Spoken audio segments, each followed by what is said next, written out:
Hi friends, welcome back to my channel Hema Suman ಬ್ಲಾಗ್ಸ್ಗೆ. ಎಲ್ಲರೂ ಹೇಗಿದ್ದೀರಾ ಫ್ರೆಂಡ್ಸ್? ಎಲ್ಲರೂ ಚೆನ್ನಾಗಿದ್ದೀರಾ ಅಂತ ಭಾವಿಸ್ತೀನಿ.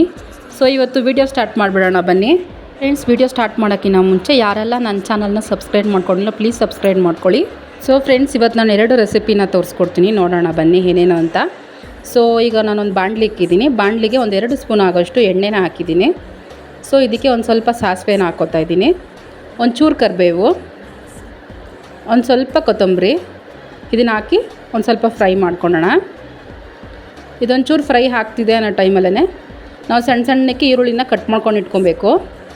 ಸಣ್ಣಕ್ಕೆ ಈರುಳ್ಳಿನ ಕಟ್ ಮಾಡ್ಕೊಂಡು ಇಟ್ಕೊಂಡಿದ್ದೀನಿ, 1-2 ಈರುಳ್ಳಿ ಕಟ್ ಮಾಡಿ ಇಟ್ಕೊಂಡಿದ್ದೀನಿ. ಅದಕ್ಕೆ ಇದಕ್ಕೆ ಹಾಕಿ ಈಗ ಚೆನ್ನಾಗಿ ಮಿಕ್ಸ್ ಮಾಡೋಣ.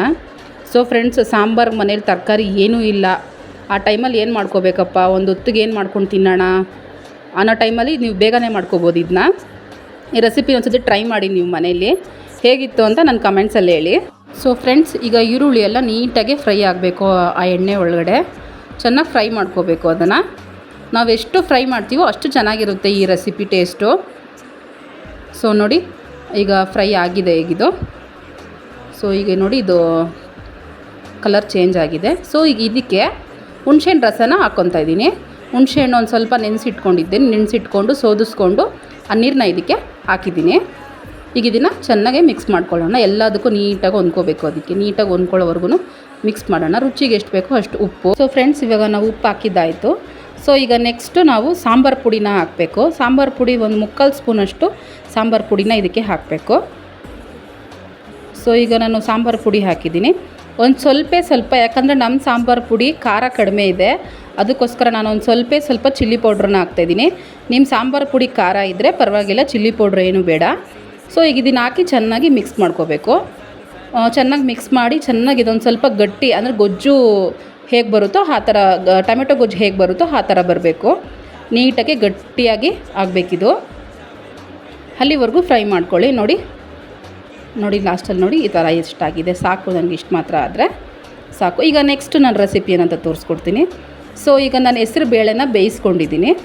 ಇವತ್ತು ನಾನು ಹೆಸ್ರು ಬೇಳೆ ಪಾಯಸನ ಹೇಗೆ ಮಾಡಬೇಕು, ನನ್ನ ಸ್ಟೈಲಲ್ಲಿ ಹೇಗೆ ಮಾಡಬೇಕು ಅಂತ ತೋರಿಸ್ಕೊಡ್ತೀನಿ. ಸೊ ಫ್ರೆಂಡ್ಸ್, ಈಗ ನಾವು ಹೆಸ್ರು ಬೇಳೆನ ಬೇಯಿಸ್ಕೊಂಡು ಒಂದು ಪಾತ್ರೆಗೆ ಹಾಕ್ಕೊಂಡಿದ್ದೀವಲ್ಲ, ಸೊ ಈಗ ಅದಕ್ಕೆ ಎಷ್ಟು ನೀರು ಬೇಕೋ ಅಷ್ಟು ನೀರನ್ನ ಹಾಕ್ಕೊಂಡು ಈಗ ಮಿಕ್ಸ್ ಮಾಡ್ತಾಯಿದ್ದೀವಿ.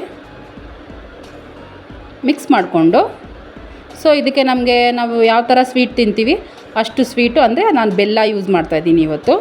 ಬೆಲ್ಲನೇ, ನಾನು ಬೆಲ್ಲದಿಂದನೇ ಪಾಯಸ ಮಾಡೋದು ಯಾವಾಗ್ಲೂ.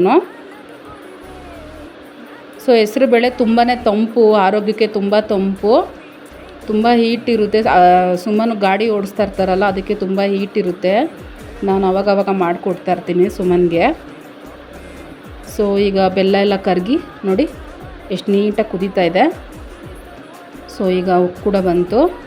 ಉಕ್ಕು ಬಂದಾದಮೇಲೆ ಸೊ ಇದಕ್ಕೆ ನಾನು ತುಪ್ಪದಲ್ಲಿ ಹುರಿದಿರೋ ಶಾವಿಗೆನ ಇದಕ್ಕೆ ಹಾಕ್ತಾಯಿದ್ದೀನಿ. ಸ್ವಲ್ಪ ಫ್ರೈ ಮಾಡ್ಕೊಂಡಿದ್ದೀನಿ, ಸ್ವಲ್ಪ ತುಪ್ಪ ಹಾಕ್ಬಿಟ್ಟು ಫ್ರೈ ಮಾಡ್ಕೊಂಡಿದ್ದೀನಿ ಶಾವಿಗೆನ, ಅದನ್ನು ಇದಕ್ಕೆ ಹಾಕ್ತಾಯಿದ್ದೀನಿ.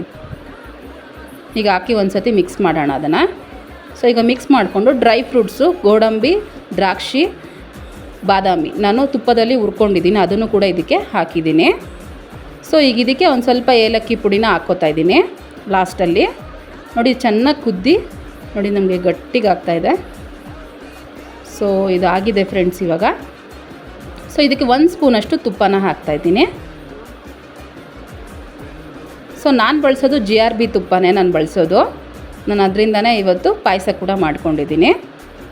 ಸೊ ನೋಡಿ, ಪಾಯಸ ಕೂಡ ಕುದ್ದಿ ಗಟ್ಟಿಯಾಗಿ ರೆಡಿ ಆಗಿದೆ ಈಗ. ಸೊ ಫ್ರೆಂಡ್ಸ್, ಈಗ ಸರ್ವ್ ಕೂಡ ಮಾಡ್ಕೊಂಡಿದ್ದೀನಿ, ಬನ್ನಿ ತೋರಿಸ್ತೀನಿ ನಿಮಗೂ. ಸೊ ನೋಡಿ, ವೈಟ್ ರೈಸು ಮತ್ತು ಗೊಜ್ಜು, ಈರುಳ್ಳಿ ಗೊಜ್ಜು ಮತ್ತು ಹೆಸರುಬೇಳೆ ಪಾಯಸ ರೆಡಿಯಾಗಿದೆ.